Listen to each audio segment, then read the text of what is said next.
ಜಕೇರ್ academy.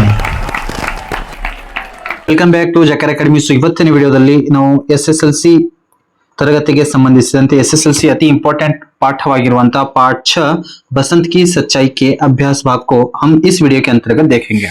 So ಮಕ್ಕಳ ಇವತ್ತಿನ ವಿಡಿಯೋದಲ್ಲಿ बसंत की सच्चाई पाठದ ಒಂದು ಪ್ರಶ್ನೆ उत्तरವನ್ನು ನೋಡೋಣ. और इस पाठ के लेखक हैं विष्णु प्रभाकर और यह एक इनका चित्र है और यहाँ पर एक काल्पनिक AI जनरेटेड इमेज है. तो यहाँ पर आप देख सकते हैं कि यह बसंत के जैसा दिखने वाला एक लड़का है जो कि यहाँ पर माचिस और कुछ सामान वगैरह बेच रहा है. तो उसके फटे पुराने कपड़े भी हैं और उसके पैर नंगे, यानी कि उसके पैर के अंदर चप्पल भी नहीं है. तो इस प्रकार से हो सकता है बसंत था. तो चलिए बिना देर किए हम वीडियो को प्रारंभ करते हैं. पहले देखेंगे एक वाक्य में उत्तर लिखे. ಒಂದು ವಾಕ್ಯದಲ್ಲಿ ಉತ್ತರಿಸಿ ಎನ್ನುವಂತದ್ದು ಮೊದಲನೇ ಪ್ರಶ್ನೆಯನ್ನ ಕೇಳಲಾಗಿದೆ. पहला प्रश्न है बसंत क्या क्या बेचता था. बसंत क्या क्या ಏನೇನು, ಬಸಂತ ಏನೇನು ಮಾರುತ್ತಿದ್ದನು, ಏನೇನು ಮಾರುತ್ತಿದ್ದನು. ಬಸಂತ್ ದಿಯಾ ಸಲಾಯಿ बटन और छलनी आदि बेचता था ಎನ್ನುವಂತದ್ದು ಸರಿಯಾಗಿರುವಂತ ಉತ್ತರ. प्रश्न 2 देखेंगे बसंत के भाई का नाम क्या था. क्या ಅಂದ್ರೆ ಏನು, बसंत के भाई का नाम क्या था और उत्तर होगा बसंत के भाई का नाम प्रताप था. प्रश्न 3 देखेंगे. ಮೂರನೇ ಪ್ರಶ್ನೆನ ನೋಡುವುದಾದರೆ पंडित राजकिशोर क्या काम करते थे. क्या ಅಂದ್ರೆ ಏನು ಕೆಲಸವನ್ನ ಮಾಡುತ್ತಿದ್ದರು और जिसका उत्तर होगा पंडित राजकिशोर मजदूरों के नेता थे और मजदूरों को ಲೆಕ್ಚರ್ देते थे ಎನ್ನುವಂತದನ್ನ ಮಕ್ಕಳೇ ತಾವುಗಳು ಬರಿಬೇಕು. ಇಲ್ಲಿವರೆಗೂ ಕೂಡ ಬರೆದ್ರೆ ಸಾಕು. पंडित राजकिशोर मजदूरों के नेता थे ಇಲ್ಲಿವರೆಗೂ ಕೂಡ ಬರೆದ್ರೆ ನಡೀತದೆ. चौथा प्रश्न देखेंगे. ನಾಲ್ಕನೇ ಪ್ರಶ್ನೆ ನೋಡುವುದಾದ್ರೆ छलनी का दाम क्या था. ಇಲ್ಲಿ छलनी ಅಂದ್ರೆ ಚಾಣಿಗೆ. छलनी का दाम क्या था. दाम ಅಂದ್ರೆ ಬೆಲೆ, दाम ಅಂದ್ರೆ ಮಕ್ಕಳೇ ಬೆಲೆ. छलनिಯ ಬೆಲೆ ಎಷ್ಟು, ಆ ಒಂದು ಚಾಣಿಗೆಯ ಬೆಲೆ ಎಷ್ಟಿತ್ತು. छलनी का दाम 2 आना था ಎನ್ನುವಂತದ್ದು ಸರಿಯಾಗಿರುವಂತ ಉತ್ತರ. प्रश्न 5 देखेंगे बसंत और प्रताप कहाँ रहते थे. कहाँ ಅಂದ್ರೆ ಮಕ್ಕಳೇ ಎಲ್ಲಿ, कहाँ रहते थे ಎಲ್ಲಿ ಇರುತ್ತಿದ್ದರು. तो जिसका उत्तर होगा बसंत और प्रताप भीकू आहिर के घर ಅಥವಾ ಆಹಿರ್ ಟೀಲೆ. ಇನ್ ಮನೆ ಎಲ್ಲಿತ್ತು ಅಂದ್ರೆ ಆಹಿರ್ ಟೀಲಾದಲ್ಲಿತ್ತು. ನೀವು ಆಹಿರ್ के घर, भीकू आहिर के घर में रहते थे ಅಂತ ಬರೆದ್ರು ಕೂಡ ಸರಿಯಾಗಿರುವಂತ ಉತ್ತರ. प्रश्न 6 देखेंगे. प्रश्न 6 ನೋಡುವುದಾದ್ರೆ बसंत की सच्चाई एकांकी में कितने दृश्य हैं. कितने ಅಂದ್ರೆ ಮಕ್ಕಳೇ ಎಷ್ಟು. बसंत की सच्चाई ಈ ಒಂದು ಏಕಾಂಕಿಯಲ್ಲಿ ಎಷ್ಟು ದೃಶ್ಯಗಳಿವೆ. जिसका उत्तर है बसंत की सच्चाई एकांकी में 3 दृश्य हैं. ಎಷ್ಟು ಮಕ್ಕಳೇ 3 ದೃಶ್ಯಗಳಿದಾವೆ. प्रश्न 7 देखेंगे एकांकी का प्रथम दृश्य कहाँ घटता है ಅನ್ನುವಂತದನ್ನ ಕೇಳಲಾಗಿದೆ. कहाँ ಅಂದ್ರೆ ಎಲ್ಲಿ, कहाँ ಅಂದ್ರೆ ಮಕ್ಕಳೇ ಎಲ್ಲಿ. ಮೊದಲನೇ ದೃಶ್ಯ ಎಲ್ಲಿ ಘಟಿಸ್ತದೆ ಅಂತ. जिसका उत्तर होगा एकांकी का प्रथम दृश्य बाजार में घटता है ಎನ್ನುವಂತದ್ದು ಸರಿಯಾಗಿರುವಂತ ಉತ್ತರ. प्रश्न 8 देखेंगे बसंत के घर पर डॉक्टर को कौन ले आता है. ಇಲ್ಲಿ कौन ಅಂದ್ರೆ ಯಾರು, कौन ಅಂದ್ರೆ ಮಕ್ಕಳು ಇಲ್ಲಿ ಯಾರು. बसंतನ ಮನೆಗೆ ಡಾಕ್ಟರ್ ಅನ್ನ ಯಾರು ಕರೆದುಕೊಂಡು ಬರುತ್ತಾರೆ. जिसका सही उत्तर है बसंत के घर पर डॉक्टर को अमर सिंह लेकर आता है. अमर सिंह जो था हमारे पंडित राजकिशोर जी का नौकर था ಅಥವಾ उनके घर के अंदर काम करने वाला था. ಇವರ ಮನೆಯಲ್ಲಿ ಕೆಲಸ ಮಾಡುವಂತ ಒಬ್ಬ ವ್ಯಕ್ತಿ ಅಮರ್ ಸಿಂಗ್ ಇದ್ದ. ಅವನು ಏನ್ ಮಾಡ್ತಾನೆ, ಕರ್ಕೊಂಡು ಬರ್ತಾನೆ. प्रश्न 9 देखेंगे पंडित राजकिशोर के अनुसार बसंत में निहित दुर्लभ गुण क्या है. ಇಲ್ಲಿ ದುರ್ಲಭ ಅಂದ್ರೆ ಅಪರೂಪ, ಬಹಳ ಅಪರೂಪ ಗುಣ ಯಾವುದಿದೆ. जिसका उत्तर होगा पंडित राजकिशोर के अनुसार बसंत में निहित दुर्लभ गुण ईमानदारी है. ಇಲ್ಲಿ ईमानदारी ಅಂದ್ರೆ ಮಕ್ಕಳೇ ಪ್ರಾಮಾಣಿಕತೆ.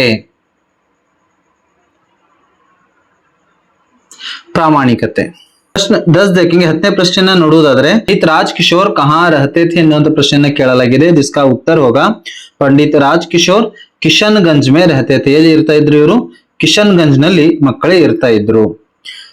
मुख्य प्रश्न 2 देखेंगे. मुख्य प्रश्न 2 ನೋಡುವುದಾದ್ರೆ 2-3 ವಾಕ್ಯೋं में उत्तर लिखी ಅಂತ ಕೇಳಲಾಗಿದೆ. 2-3 ವಾಕ್ಯದಲ್ಲಿ ಉತ್ತರಿಸಿ ಅಂತ ಕೇಳಲಾಗಿದೆ. ಮೊದಲನೇ ಪ್ರಶ್ನೆಯನ್ನ ನೋಡುವುದಾದ್ರೆ छलनी से क्या क्या कर सकते हैं. छलನಿಯಿಂದ ಏನೆಲ್ಲ ಮಾಡಬಹುದು. जिसका उत्तर होगा छलनी से चाय और दूध छान सकते हैं ಎನ್ನುವಂತದ್ದು ಸರಿಯಾಗಿರುವಂತ ಉತ್ತರ.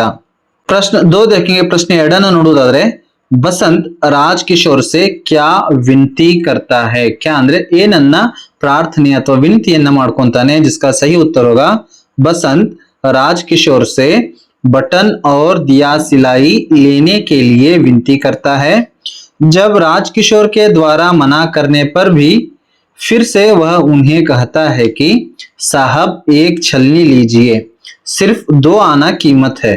साहब सवेरे से अब तक कुछ नहीं बिका, आपसे आशा थी, अब एक तो ले लीजिए। इस प्रकार छलनी लेने के लिए विनती करता है ಎನ್ನುವಂಥದ್ದು ಬರೀಬೇಕು। प्रश्न 3 देखेंगे। बसंत राजकिशोर से 2 पैसे लेने से क्यों इनकार करता है? ಏನಕ್ಕೆ ಅವನು ದುಡ್ಡನ್ನ ತೆಗೆದುಕೊಳ್ಳುವುದಿಲ್ಲ 2 पैसेಗಳನ್ನ? जिसका उत्तर होगा बसंत एक स्वाभिमानी लड़का था, वह मुफ्त में पैसे लेने को भीख समझता था, इसलिए बसंत राजकिशोर से 2 पैसे लेने से इनकार करता है ಎನ್ನುವಂಥದ್ದು ಸರಿಯಾಗಿರುವಂತ ಉತ್ತರ। प्रश्न 4 देखेंगे।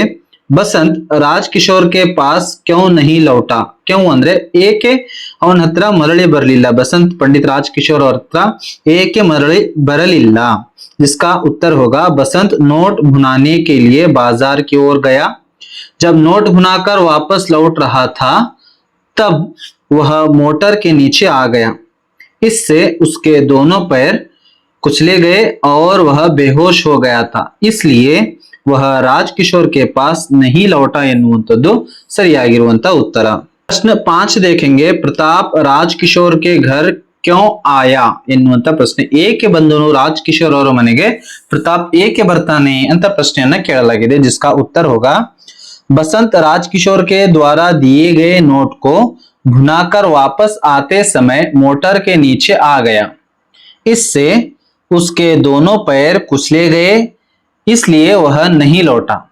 जब बसंत को होश आया तो वह राजकिशोर जी के पैसे लौटाने को कहा, इस कारण से प्रताप राजकिशोर जी के 14.5 आने पैसे लौटाने आया था ಎನ್ನುವಂಥದ್ದು ಸರಿಯಾಗಿರುವಂತಹ ಮಕ್ಕಳೇ ಉತ್ತರವನ್ನ ತಾವುಗಳು ಬರೀಬೇಕು।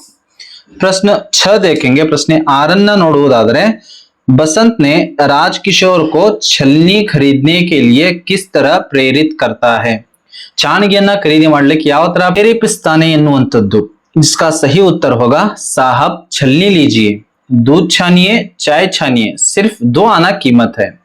जब राजकिशोर के द्वारा मना करने पर बसंत ಇಲ್ಲಿ रुआस ಅಂದ್ರೆ ದುಃಖದಿಂದ ಹೇಳ್ತಾನೆ, दुख से कहता है, रुआसा होकर कहता है कि साहब सवेरे से अब तक कुछ नहीं बिका, आपसे आशा थी, साहब एक तो ले लीजिए, आपके लिए 6 पैसे में देता हूं, ले लीजिए।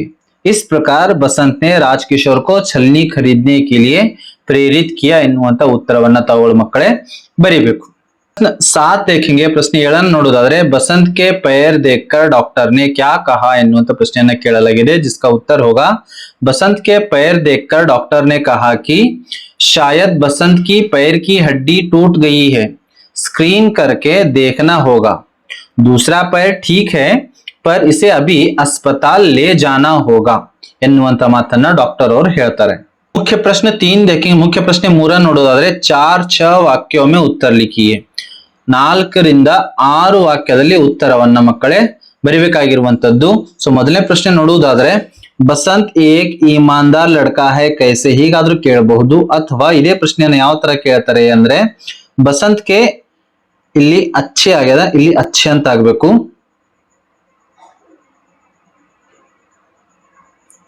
बसंत के अच्छे गुणों का वर्णन कीजिए, ಅಥವಾ ಮತ್ತೆ ಹೇಗೆ ಕೇಳಬಹುದು ಅಂದ್ರೆ स्वाभिमानी बसंत का परिचय दीजिए ಅಂತನೂ ಕೂಡ ಕೇಳಬಹುದು, ಅಥವಾ ಮತ್ತೆ ಹೇಗೆ ಕೇಳಬಹುದು ಅಂದ್ರೆ बसंत की ईमानदारी का परिचय 100 उदाहरण दीजिए ಎನ್ನುವಂತ ಪ್ರಶ್ನೆಯನ್ನು ಕೂಡ ಕೇಳಬಹುದು। ಸೊ ಅದನ್ನ ನಾವು ಕೆಳಗಡೆ ಇಲ್ಲಿ ಪಾಯಿಂಟ್ ರೂಪದಲ್ಲಿ ಕೊಟ್ಟಿದ್ದೀವಿ, ಆ ತರ ಮಕ್ಕಳೇ ತಾವುಗಳು ಅದನ್ನ ಬರಿಬೇಕು। ಮೊದಲನೇದಾಗಿ ಯಾವ ಪಾಯಿಂಟ್ ಅನ್ನು ಬರಿಬೇಕಂದ್ರೆ बसंत एक गरीब शरणार्थी लड़का था, बसंत ईमानदार और स्वाभिमानी लड़का है, वह मेहनत से पैसे कमाना चाहता था, इस कारण से वह बाजार में छलनी, बटन, दिया सलाई आदि चीजें बेचता था।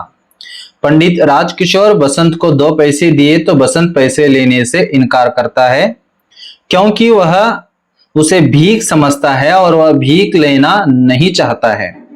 मोटर के नीचे आकर घायल होने पर भी बसंत अपने भाई प्रताप को राजकिशोर के घर पैसे लौटाने को भेजता है। ಇನ್ನೊಂದು ಪಾಯಿಂಟ್ ಅನ್ನ ಏನ್ ಬರಿಬೇಕಂದ್ರೆ इस तरह बसंत एक ईमानदार और स्वाभिमानी लड़का है ಎನ್ನುವಂತದನ್ನ ಬರಿಬೇಕು। प्रश्न 2 देखेंगे। प्रश्न 2 ನೋಡುವುದಾದರೆ बसंत और प्रताप आहिर के घर में क्यों रहते हैं ಎನ್ನುವಂತ ಪ್ರಶ್ನೆಯನ್ನ ಕೇಳಲಾಗಿದೆ, जिसका उत्तर होगा बसंत और प्रताप के माँ बाप को किसी ने दंगों में मार डाला था, अतः उनके परिवार में वे दोनों भाई ही रहते थे, इसलिए वे दोनों भीखू आहिर के घर में रहते हैं ಎನ್ನುವಂತ ಉತ್ತರವನ್ನ ಬರಿಬೇಕು। ಇನ್ನು ನೆಕ್ಸ್ಟ್ ಪ್ರಶ್ನೆಯನ್ನ ನೋಡುವುದಾದರೆ ಮೂರನೇ ಪ್ರಶ್ನೆ, ಇದು ಕೂಡ ಬಹಳಷ್ಟು ಇಂಪಾರ್ಟೆಂಟ್ ಆಗಿರುವಂತಹ ಹಲವಾರು ಸಲ ಪರೀಕ್ಷೆಗೆ ಇದನ್ನ ಕೇಳಲಾಗಿದೆ। राजकिशोर के मानवीय व्यवहार का परिचय दीजिए, ಅಥವಾ ಇದೇ ಪ್ರಶ್ನೆಯನ್ನ ಮತ್ತೆ ಹೇಗೆ ಕೇಳಬಹುದು ಅಂದ್ರೆ राजकिशोर के मानवीय गुण अनुसरणीय है कैसे बताइए, ಅಥವಾ ಇದೇ ಪ್ರಶ್ನೆಯನ್ನ ಮತ್ತೆ ಹೇಗೆ ಕೇಳ್ತಾರೆ ಅಂದ್ರೆ पंडित राजकिशोर की परोपकारिता अनुसरणीय है स्पष्ट कीजिए, ಅಥವಾ ಇದೇ ಪ್ರಶ್ನೆಯನ್ನ ಮತ್ತೆ ಹೇಗೆ ಕೇಳಬಹುದು राजकिशोर के दया गुण और सेवा भाव का वर्णन कीजिए ಅಂತನೂ ಕೂಡ ಮಕ್ಕಳೇ ಕೇಳಬಹುದು। सो ಇಷ್ಟೆಲ್ಲಾ ಪ್ರಶ್ನೆಗಳಿಗೆ ಒಂದೇ ಉತ್ತರ ಪಾಯಿಂಟ್ಸ್ ರೂಪದಲ್ಲಿ ಕೆಳಗಡೆ ಕೊಟ್ಟಿರುವಂತೆ ಬರಿಬೇಕು। पहला पॉइंट हम लिखेंगे, ಮೊದಲನೇ ಪಾಯಿಂಟ್ ಅನ್ನು ಉತ್ತರದಲ್ಲಿ ಬರಬೇಕು। पंडित राजकिशोर मजदूरों के नेता थे, वह गरीबों के प्रति हमेशा हमदर्दी दिखाते थे, इस कारण वे गरीब बसंत के पास छलनी खरीदी और उस पर भरोसा किया तथा उसके हाथ में नोट दिया। प्रताप जब मोटर दुर्घटना के कारण आहत होकर घर पर था, उसे देखने के लिए आहिर टीला गए। बसंत को देखने के लिए डॉक्टर को बुलाया और उसका इलाज करवाया और चिकित्सा का भार भी उठाया। इस प्रकार से हम कह सकते हैं कि पंडित राजकिशोर के मानवीय गुण अनुसरणीय हैं ಅಂತ ಈ ತರ ನಾವು ಅದನ್ನ ಬರಿಬಹುದು। अब हम देखेंगे प्रश्न मुख्य प्रश्ನೆ 4 ನೋಡುವುದಾದರೆ ಅನುರೂಪತ ಮೊದಲೆರಡು ಪದಗಳಿಗೆ ಸಂಬಂಧಿಸಿದಂತೆ ಮೂರನೇ ಪದಕ್ಕೆ ಸಂಬಂಧಿಸಿದಂತೆ ನಾಲ್ಕನೇ ಪದವನ್ನ ಬರಿಬೇಕಾಗಿರುವಂತದ್ದು पंडित राजकिशोर। सो ಇಲ್ಲಿ ಅವರು ಇರುವಂತ ಸ್ಥಳದ ಹೆಸರನ್ನು ಕೊಟ್ಟಿದ್ದಾರೆ, क्या था किशनगंज। इसी प्रकार से बसंत, बसंत कहाँ रहता था ಅಹಿರ್ टीला के अंदर रहता था, ಅಹಿರ್ टीला ಎನ್ನುವುದು ಸರಿಯಾಗಿರುವಂತ ಉತ್ತರ। ಎರಡನೇ ಅನುರೂಪತವನ್ನ ನೋಡುವುದಾದರೆ पंडित राजकिशोर मजदूरों के नेता। बसंत क्या था, बसंत एक गरीब लड़का था। ಮೂರನೇ ಪ್ರಶ್ನೆಯನ್ನ ನೋಡುವುದಾದರೆ पंडित राजकिशोर मालिक और अमर सिंह कौन था, अमर सिंह एक नौकर था। प्रश्न 4 ನೋಡುವುದಾದರೆ प्रताप छोटा भाई, प्रताप यारिದ್ರು छोटा भाई, और वर्मा कौन थे, वर्मा जो थे वह एक डॉक्टर थे। प्रश्न 5 देखेंगे। प्रश्न 5 ನೋಡುವುದಾದರೆ ಈ ಒಂದು ಚಿಹ್ನೆ ಯಾವುದಿದೆ, ಪ್ರಶ್ನಾರ್ಥಕ ಚಿಹ್ನೆ है और यह चिन्ह कौन सा है, यह एक ಭಾವಸೂಚಕ ಚಿಹ್ನೆ है। ಇನ್ನು ಈ ಒಂದು ಎರಡು ಪ್ರಶ್ನೆಗಳು ಏನಿದಾವಲ್ಲ ಹಲವಾರು ಸಲ ಇದನ್ನ ಎಕ್ಸಾಮ್ ಅಲ್ಲಿ ಕೇಳಿದ್ದಾರೆ, ಸೊ ಅದಕ್ಕೆ ನಾನು ಇದನ್ನ ನಿಮ್ಗೆ ಎಕ್ಸ್ಟ್ರಾ ರೂಪದಲ್ಲಿ ಕೊಟ್ಟಿದ್ದೀನಿ, ಇದನ್ನ ನೀವು ಫೇಸ್ಬುಕ್ ಅಲ್ಲಿ ಬರೀರಿ। ಪ್ರಶ್ನೆ 6 देखेंगे, ರಾಮು ಬೇಇಮಾನ್। ಸೊ ಇದು ಬೇರೆ ಪಾಠದಿಂದ ಬಂದಿದೆ, ಅಲ್ಲಿಂದ ಇದನ್ನು ತೆಗೆದುಕೊಂಡು ಪರೀಕ್ಷೆಗೆ ಕೇಳಲಾಗಿತ್ತು। वह कैसा लड़का था, बेईमान लड़का था। और बसंत कैसा है, बसंत ईमानदार, बसंत कैसा लड़का था, ईमानदार था। और इसी प्रकार से ಇಲ್ಲಿ ಪ್ರತಾಪ್ ಅಂತ ಆಗಿದೆ, ಇದನ್ನ ಏನ್ ಮಾಡ್ಕೊಳ್ಳಿ प्रताप ಆಗ್ಬೇಕು, ಏನಾಗಬೇಕು ಇದು प्रताप होना चाहिए, प्रताप। प्रताप कौन है, छोटा भाई। और इसी प्रकार से बसंत कौन है, बसंत बड़ा भाई है, बसंत क्या है, बड़ा भाई। ಇನ್ನೊಂದು ಅನುರೂಪದ ಪ್ರಶ್ನೆಯನ್ನ ಇಲ್ಲಿ ನೋಡಬಹುದು, ಮಹಾದೇವಿ ವರ್ಮಾ, इनका गुण क्या था, प्राणी दया की प्रेरणा मिलती है। ಇವರಿಂದ ಏನ್ ಸಿಗುತ್ತದೆ ನಮಗೆ, ಪ್ರಾಣಿದಯ ಪ್ರೇರಣೆ ಸಿಗುತ್ತೆ। पंडित राजकिशोर से ಇದನ್ನು ಕೂಡ एग्जाम ಅಲ್ಲಿ ಕೇಳಲಾಗಿತ್ತು, पंडित राजकिशोर से हमें मिलता है मानवीयता की प्रेरणा अथवा परोपकार की प्रेरणा। ಇವು ಎರಡೂ ಬರೆದರೂ ಸಹಿತ ಸರಿಯಾಗಿರುವಂತ ಉತ್ತರ। प्रश्न 5 देखेंगे, रिक्त स्थान भरिए, ಬಿಟ್ಟ ಸ್ಥಳಗಳನ್ನ ತುಂಬಬೇಕು। मैं अभी बाजार से डैश डैश लाता हूं ಅಂತದೆ ಸರಿಯಾಗಿರುವಂತ ಉತ್ತರ, भुना लाता हूं। प्रश्न 2 देखेंगे, मैं आपके डैश डैश आने लाया हूं ಅಂತ ಇದೆ, तो ಇಲ್ಲಿ ಸರಿಯಾಗಿರುವಂತ ಉತ್ತರ 14.5 आने लाया हूं ಎನ್ನುವುದು ಸರಿಯಾಗಿರುವಂತ ಉತ್ತರ। प्रश्न 3 देखेंगे, हम दोनों डैश डैश के घर में रहते हैं ಅಂತದ ಸರಿಯಾಗಿರುವಂತ ಉತ್ತರ, भीखू आहिर के घर में रहते हैं। मैं डैश डैश के लिए फोन कर आता हूं, फोन कर आता हूं। सो ಸರಿಯಾಗಿರುವಂತ ಉತ್ತರ ಆಂಬ್ಯುಲೆನ್ಸ್ ಅಂತ ಇದೆ। ಪ್ರಶ್ನೆ 5 देखेंगे, इसमें एक दुर्लभ गुण है, यह डैश है ಅಂತ ಇದೆ। ಸರಿಯಾಗಿರುವಂತ ಉತ್ತರ ईमानदार है, यह ईमानदार है ಎನ್ನುವಂತದ್ದು ಸರಿಯಾಗಿರುವಂತ ಉತ್ತರ। ಇನ್ನು ಮುಖ್ಯ ಪ್ರಶ್ನೆ 6 ನೋಡುವುದಾದ್ರೆ ಮುಖ್ಯ ಪ್ರಶ್ನೆ 6 है, ನಿಮ್ನಲಿಖಿತ ವಾಕ್ಯೋं को ನಿರ್ದೇಶಾನುಸಾರ लिखिए। ಒಂದು ನಿರ್ದೇಶನವನ್ನು ಕೊಟ್ಟಿದ್ದಾರೆ, ಅದರಂತೆ ವಾಕ್ಯಗಳನ್ನು ನಾವು ಏನ್ ಮಾಡಬೇಕು ಮಕ್ಕಳೇ, ರಚಿಸಬೇಕು। ಮೊದಲನೇ ಪ್ರಶ್ನೆಯನ್ನು ನೋಡುವುದಾದ್ರೆ ಏಕ್ ಛಲ್ನಿ ಮೇ ತುಮೆ ಕ್ಯಾ ಬಚೇಗಾ। ಸೊ ಈ ಒಂದು ವಾಕ್ಯವನ್ನ ವರ್ತಮಾನ ಕಾಲದಲ್ಲಿ ನಾವು ಏನ್ ಮಾಡಬೇಕು, ಪರಿವರ್ತಿಸಬೇಕು। ಸೊ ಇಲ್ಲಿ ವರ್ತಮಾನ ಕಾಲದಲ್ಲಿ ಈ ತರ ಬರೀಬಹುದು, ಏಕ್ ಛಲ್ನಿ ಮೇ ತುಮೆ ಕ್ಯಾ ಬಚ ರಹಾ ಹೈ ಅಥವಾ ಕ್ಯಾ ಬಚಾ ಅಂತ ಬರೆದ್ರು ಕೂಡ ಸರಿಯಾಗಿರುವಂತ ಉತ್ತರ। ಸೊ ಅದು ಪ್ರೆಸೆಂಟ್ ಟೆನ್ಸ್ ಆಗತ್ತೆ। प्रश्न 2 देखेंगे, मैं अभी बाजार से भुना लाता हूं। इस वाक्य को हमें क्या करना है, ಭೂತಕಾಲದಲ್ಲಿ ಅದನ್ನ ಕನ್ವರ್ಟ್ ಮಾಡಬೇಕಾಗಿದೆ। मैं अभी बाजार से भुना लाया था ಎನ್ನುವಂತದ್ದು ಇದು ಏನು ಸೂಚಿಸುತ್ತದೆ, ಭೂತಕಾಲವನ್ನ ಸೂಚಿಸುತ್ತದೆ। प्रश्न 3 देखेंगे, प्रश्न 3 ನೋಡುವುದಾದರೆ एक दूसरे व्यक्ति से पूछता है, एक दूसरे व्यक्ति से पूछता है, ಭವಿಷ್ಯತ್ काल में ಭವಿಷ್ಯತ್ ಕಾಲದಲ್ಲಿ ಅದನ್ನ ಬರೆದರೆ ಈ ತರ ಆಗತ್ತೆ, एक दूसरे व्यक्ति से पूछेगा। ಸೊ ಈ ತರ ಕಾಲಗಳ ಮೇಲೇನು ಕೂಡ ನಿಮಗೆ ವಾರ್ಷಿಕ ಪರೀಕ್ಷೆಯಲ್ಲಿ 1 ಅಂಕ ಬಂದ್ರೆ ಬರುತ್ತೆ। ಸೊ ಇದನ್ನು ಕೂಡ ಕೇರ್ಫುಲ್ ಆಗಿ ಓದ್ಕೊಳ್ಳಿ। ಪ್ರಶ್ನೆ 7 है, ವಿಲೋಮಾರ್ಥಕ ಶಬ್ದ लिखिए। ವಿಲೋಮ ಶಬ್ದ ಅಂತ ನಾನು ಆಲ್ರೆಡಿ ಹೇಳಿದ್ದೀನಿ, ವಿಲೋಮ ಶಬ್ದ ಅಂದ್ರೆ ವಿರುದ್ಧ ಪದಗಳು। ಏನು, ವಿರುದ್ಧ ಪದಗಳು। प्रश्न 1 है, पीछे इसका विलोम शब्द है आगे ಎನ್ನುವಂತದ್ದು ವಿಲೋಮ ಶಬ್ದ। खरीदना बेचना, लेना देना, आना जाना, शांति अशांति, गरीब अमीर, ಈ ತರ ವಿಲೋಮ ಶಬ್ದವನ್ನ ಬರಿಬಹುದು। मुख्य प्रश्न 8 देखेंगे, कन्नड़ या अंग्रेजी में अनुवाद कीजिए। सो ನಾವು ಕನ್ನಡದಲ್ಲಿ ಅನುವಾದವನ್ನ ಮಾಡಿದೀವಿ। पहला प्रश्न अनुवाद का है, उसकी आयु लगभग 12 वर्ष की है। ಸೊ ಅದನ್ನ ಕನ್ನಡದಲ್ಲಿ ಬರೆದರೆ ಅವನ ವಯಸ್ಸು ಸರಿ ಸುಮಾರು 12 ವರ್ಷ ಆಗಿದೆ ಅಂತ ಬರೀಬಹುದು। ಎರಡನೇ ಪ್ರಶ್ನೆಯನ್ನ ನೋಡುವುದಾದ್ರೆ ಸವೇರೆ ಸೆ ಅಬ್ ತಕ್ ಕುಚ್ ನಹಿ ಬಿಕಾ ಅಂತ ಇದೆ, ಇದನ್ನ ಕನ್ನಡದಲ್ಲಿ ಬರೆದರೆ ಬೆಳಗ್ಗೆಯಿಂದ ಇಲ್ಲಿಯವರೆಗೂ ಏನೂ ಮಾರಾಟ ಆಗಿಲ್ಲ ಎನ್ನುವಂಥದ್ದು ಸರಿಯಾಗಿರುವಂತ ಉತ್ತರ। ಪ್ರಶ್ನೆ 3 है, मैं भीख नहीं लूंगा, ನಾನು ಭಿಕ್ಷೆ ತೆಗೆದುಕೊಳ್ಳುವುದಿಲ್ಲ।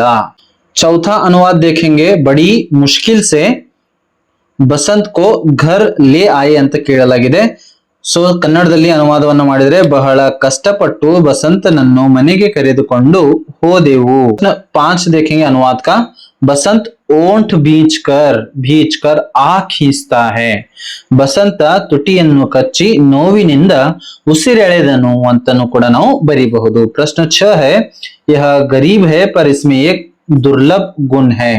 ಅದನ್ನ ಕನ್ನಡದಲ್ಲಿ ಅನುವಾದ ಮಾಡಿದರೆ ಇವನು ಬಡವನಾಗಿದ್ದಾನೆ ಆದರೆ ಇವನಲ್ಲಿ ಒಂದು ಅಪರೂಪದ ಗುಣವಿದೆ ಅಂತ ಈ ತರ ಮಕ್ಕಳೇ ತಾವುಗಳು ಬರಿಬಹುದು। ಸೊ ಮಕ್ಕಳೇ ಇದಾಗಿತ್ತು ಬಸಂತ್ ಕಿ ಸಚ್ಚಾಯಿ ಪಾಠದ ಪ್ರಶ್ನೆ ಉತ್ತರಗಳು। ಸೊ ಈ ಒಂದು ವಿಡಿಯೋ ಭಾಷಾ ಜ್ಞಾನವನ್ನ ಒಂದು ಕ್ಲಾಸ್ ಅಲ್ಲಿ, ನೆಕ್ಸ್ಟ್ ಕ್ಲಾಸ್ ಅಲ್ಲಿ ನಾವು ಎಲ್ಲ ಭಾಷಾ ಜ್ಞಾನವನ್ನ ಮಕ್ಕಳೇ ನಾವು ನೋಡಿಕೊಳ್ಳೋಣ। ನಿಮ್ಗೆ ಇಷ್ಟವಾಗಿದ್ರೆ ಜಕಾರ್ ಅಕಾಡೆಮಿನ ತಪ್ಪದೆ ಸಬ್ಸ್ಕ್ರೈಬ್ ಮಾಡಿ ಹಾಗೂ ಇದನ್ನ ನಿಮ್ಮ ವಿದ್ಯಾರ್ಥಿಗಳ ಜೊತೆಗೆ ಹಾಗೂ ನಿಮ್ಮ ಗೆಳೆಯರ ಜೊತೆಗೆ ತಪ್ಪದೆ ಹಂಚಿಕೊಳ್ಳಿ। ಮತ್ತೆ ನಾವು ಭೇಟಿ ಹೋಗೋಣ ಮುಂದಿನ ವಿಡಿಯೋದಲ್ಲಿ। ಜೈ ಹಿಂದ್।